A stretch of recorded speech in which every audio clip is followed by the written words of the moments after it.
Hello అండి, welcome to my channel దేవ్కోన. ఈరోజు వీడియోలో మా ఇంట్లో రెగ్యులర్గా చేసుకునే మటన్ కర్రీని చేయబోతున్నాను. చాలా టేస్టీగా ఉంటుందండి. ఈ మటన్ కర్రీ చేసేటప్పుడల్లా నేను సింపుల్గా స్పైసెస్ ఏమీ లేకుండా వెజ్ బిర్యానీని చేసి పెడతాను. ఈ మటన్ కర్రీని ప్లెయిన్ రైస్తో కన్నా వెజ్ బిర్యానీ కానీ, రోటీతో కానీ లేదా దోసతో కానీ చాలా చాలా బాగుంటుంది. మరి మటన్ అంటే ఎంతమందికి ఇష్టమో నాకు కామెంట్ సెక్షన్లో షేర్ చేయండి. నాకైతే చాలా అంటే చాలా ఇష్టం అండి. మరి లేట్ చేయకుండా వీడియోలోకి వెళ్ళిపోదామా?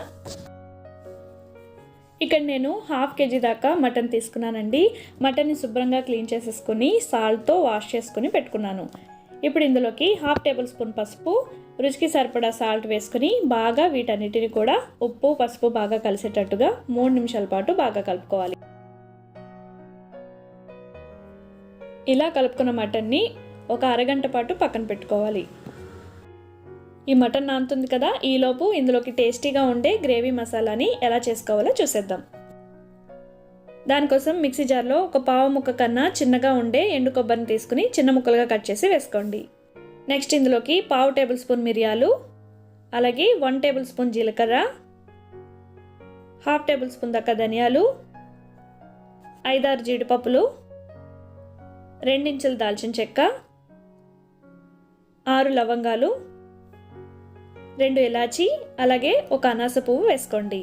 నెక్స్ట్ ఇందులోకి ఒక చిన్న బిర్యానీ ఆకుని కట్ చేసి వేసుకోండి. బిర్యానీ ఆకు పెద్దది వేస్తే చేదొచ్చేస్తుంది అనమాట. సో చిన్న ఆకు సరిపోతుంది. తర్వాత ఇందులోకి 1 టేబుల్ స్పూన్ దాకా గసగసాలు వేసి ఫస్ట్ ఒకసారి పౌడర్ లాగా మిక్సీ చేసుకుని పెట్టుకోండి. ఇలా పౌడర్లా గ్రైండ్ చేసుకున్న తర్వాత ఇప్పుడు ఇందులోకి కొద్దిగా నీళ్లు పోసి వీలైనంత మెత్తగా గ్రైండ్ చేసుకుని పెట్టుకోండి. చూసారు కదా, ఈ విధంగా మెత్తగా గ్రైండ్ చేసుకోండి. ఇలా మసాలా చేసుకుంటే బయట కొనే మటన్ మసాలా కూడా అవసరం లేదనమాట. ఇప్పుడు ఈ మసాలాని పక్కన పెట్టుకొని స్టవ్ వెలిగించి కుక్కర్ పెట్టుకుని అందులోకి 5-6 టేబుల్ స్పూన్ దాకా ఆయిల్ వేసుకుని హీట్ అవనివ్వండి. ఆయిల్ హీట్ అయిన తర్వాత అందులోకి చిన్న దాల్చిన చెక్క, 1 ఇలాచి, 2 లవంగాలు, 1 బిర్యానీ ఆకు వేసి లైట్గా వేగనివ్వండి.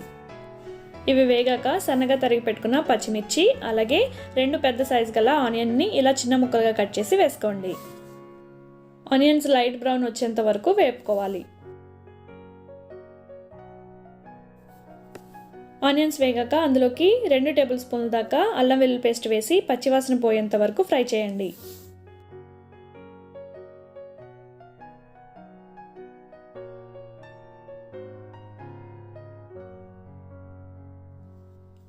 సో మనకి ఉల్లిపాయలు అల్లం వెల్లుల్లి పేస్ట్ వేగిపోయాక మనం ముందుగా మ్యారినేట్ చేసి పెట్టుకున్న మటన్ని వేసేసేయండి.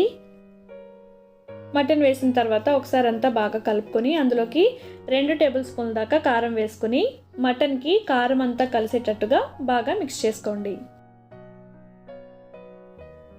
మంటని మీడియం ఫ్లేమ్లోకి అడ్జస్ట్ చేసుకుని 5 లేదా 10 నిమిషాల పాటు మూత పెట్టుకొని మధ్య మధ్యలో కలుపుతూ మటన్ని కొద్దిసేపు ఫ్రై చేసుకోవాలి.